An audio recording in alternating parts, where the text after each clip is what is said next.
Okay, Mayor, we put a pause on public comments on agenda items, on comments on items not on the agenda over a month ago. It's going to run through and terminate beginning in November. We have one meeting in October, so I wanted to bring up just to say, let's go ahead and extend the pause on this. We're not making any decisions on permanently doing away with public comments on items not on the agenda, but pause it till the beginning, at least the first meeting in January. We'll see you in district court. We'll follow paperwork with you. Mrs. Slaughter here. It's sad to say, because we're going to have to speak. We have to speak to you. If you as well, sir, you need to find out about who they are. Everybody can see, sir. You can check out. I can give public talking officers, even talking about the respect. Hear me out. You need to check that out, because with this stuff going on, you got to take you to district court. I think a 12% salary increase for regular police is a little bit excessive. The previous agreement expired on September 30th of this year. That would have been a perfect time to shut down the unnecessary, redundant Clearwater Police Department. What's going on, everybody? Celiac here, and this video is going to have a lot into it, so let's just get started, as you saw from the intro. So, yeah, just hold on. All right, very good. We'll go to 6.5. Approve the collective bargaining agreement as negotiated between the City of Clearwater and Fraternal Order of Police, Clearwater Officers Bargaining Unit, Lodge 10 for fiscal years 2024, 2025, 2025, 2026, and 2026, 2027, and authorize the appropriate officials to execute same. Hey, good evening. Oh, sorry about that. Good evening, City Council and City staff. I am Ryan McMullen, the President of the Fraternal Order of Police, Lodge number 10. I've been with the Clearwater Police Department for approximately 18 years now, and I have been with the union for about 14 of those. I've been involved in the union. I've also been involved in some sort with union negotiations. From the very start of my participation with the negotiations, we have had an excellent relationship with city staff and with City Council. All right, this negotiation was no different. I believe that these negotiations were handled in a very professional manner on both sides of the table. And I want to just take a moment to thank everyone who was involved with these negotiations. The Clearwater Police Department is made up of excellent men and women that fight every single day and are deeply committed to ensuring the safety and security of our citizens who live here, who work here, and who visit here. Again, on behalf of the Fraternal Order of Police, I just want to thank all of you and everybody that was involved in the negotiations. Thank you. And I want to thank the police union for helping us come to a productive and collaborative agreement. So thank you very much. Thank you. And these comments also hold for the next agenda item as well. So. Thank you. Now, I do feel for this man and his mom, but I'm gonna let him speak for himself, but you're gonna understand in just a second. Council, Mayor. My name is Andre Johnson, born and raised resident of Clearwater, Florida. Here on behalf of my mother, Sherelle Johnson. Moving kind of slow because she has a broke liver she's still recovering from. I sent council emails today earlier concerning matters that we've made complaints to Officer Professional Standards, dealing with an officer who basically trapped my mom in her driveway on personal property, claimed that there was Excuse me, a sir. DMV. Sir, Yes, sir. this is just for this agenda item, not for public comment. That'll be open later. Okay. Now, two things to get out of this. First, they should be having public comment specifically because of this Clearwater resident that has problems. And if they don't have public comment and it's not on the agenda, well then guess what? He doesn't get to talk about it. Number two, Mr. Albritton, Mr. Senile Albritton, he doesn't even remember that he did this. Agenda item 11.1. Okay, Mayor, we put a pause on public comments on agenda items, on comments on items not on the agenda over a month ago. It's going to run through and terminate beginning in November. We have one meeting in October, so I wanted to bring up just to say, let's go ahead and extend the pause on this. We're not making any decisions on permanently doing away with public comments on items not on the agenda, but pause it till the beginning, at least the first meeting in January. Damn it, are you fucking with me? Which will give us a chance to go ahead and talk about this and see if we're putting a permanent pause on it, or if we give us a little more time to talk about it. So I wanted to bring that up and see what the rest of the council thought of that, and if they would be for a continued pause, at least to the beginning of the new year. Comment. That'll be open later. Okay, because usually it switches. I know it's usually at the end, and then a couple of times it was done in the beginning, so I'm just trying to understand that we're late. I didn't get to get the agenda printout, so. Vice Mayor, just a reminder to the council and to the public, so the council has temporarily stopped using citizens to be heard regarding items not on the agenda. So unless it's on the agenda, there is no public comment. And that's the problem. See, because what council's not involved with these issues, when it's unethical issues, is a concern to the people of this city. And that's what's the issues that we're bringing forth to council. And you can call us, and you can also email us, each one of us individually. The response will come back, Mr. Albritton. You have the emails. We send them from Urban English Transport Service, which is a non-emergency medical transport company email. The records will show we send those emails. Council fails to send those response back, which makes us show a physical appearance.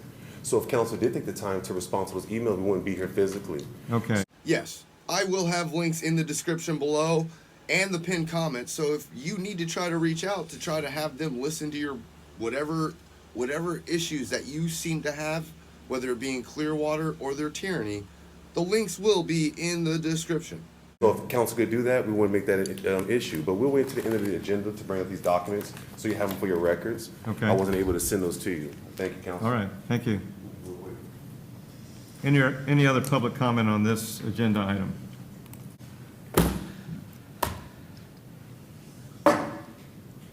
I'm Mr. Haluba, and I heard Ms. Macris last Monday. But I'm going to say this, and it was, not because I just met Mr. McMullen for the first time, but I'm going to say hats off to Mr. McMullen. Pre-written, not making it up as I go. I think he did a good job, ramming through a favorable collective bargaining agreement for the Clearwater police officers. I think a 12% salary increase for regular police is a little bit excessive. You heard that right. 12%. That is crazy. Those are crazy numbers. And if you don't believe me, I will leave a link to the video that the last video I did where I was making fun of Meg Hasty, little Lieutenant McNasty. Yeah, that you friggin' fuck you, bitch. Yeah, I'll leave that link in the description as well. It's a good video to watch. It'll make you laugh. Now, Ms. Macris also stated Monday that the previous agreement expired on September 30th of this year. That would have been a perfect time to shut down the unnecessary, redundant Clearwater Police Department.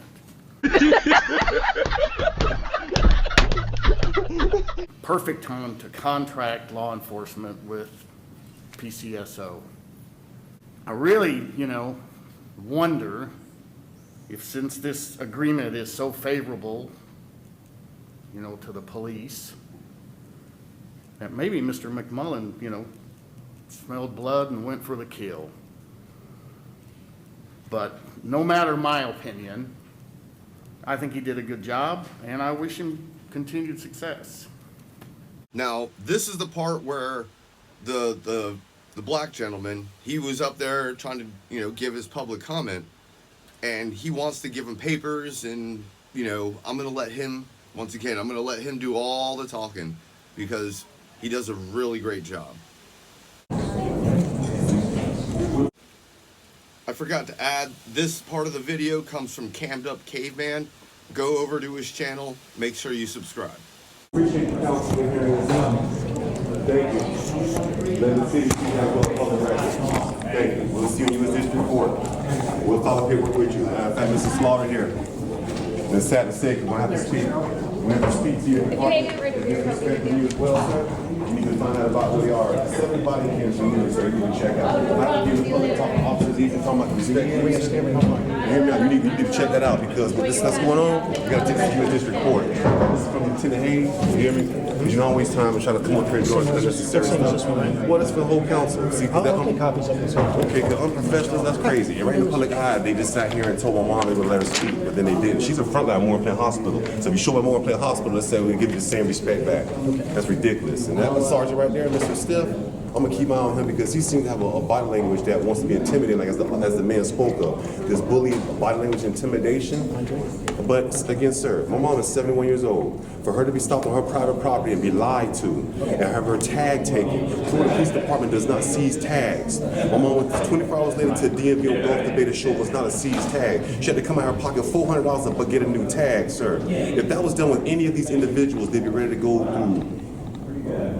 My mom, don't look at her, please, sir. She deserves that. Look at that innocence. She's a frontline at Baycare Hospital. She's a Warren Plant Hospital representative. She's a city employee just like you, who represent this city strong and build this city. I can't make that complaint when the mayor came to show up for the city's meeting to meet all the city representatives for food and stuff, all that. That's when I spoke to the lieutenant and trusted in good faith. They even providing the documentations showing that the officer was unethical. The man just simply lied to the DMV, pulled the tag. The police department does not pull tags. That's taking our intellectual property. That makes it, but that makes it federal. There are times in the registration where it tells you to seize the tag. It actually Well, instructs them. there was none. We provided, as you see the letter straight from DMV. It's right there. I've never lied to you. I never lied to you. I never lied to you. So, I will review it. They think it's a joke. They laugh until they're in federal court, and that's what's sad. That's what's sad. Until they're in U.S. District Court, they put them there. We'll make sure they get the other documentation. Let's go with it. The bond form. We'll take care of it. There's 7 of them. I'm gonna give you another one though. Oh, well. No, this is personal. I have to have a 24-hour It's camera. personal. Right here. Mom, we put up on something. Last week, there's one lady doing a job from the substation. From South Freedom? Yeah. 7 officers are hired. It's men,